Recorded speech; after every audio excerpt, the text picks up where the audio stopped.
Знаете ли, че Пловдив е най-старият град в Европа? Над 8000 години история. Аз съм Хана.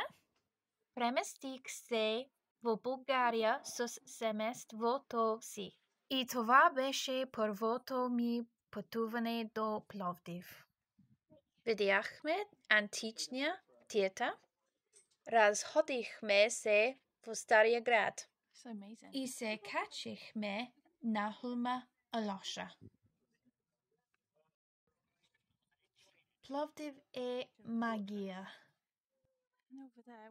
история и красота на всяка крачка.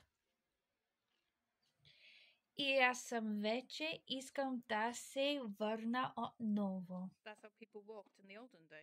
Приятен ден! Чао!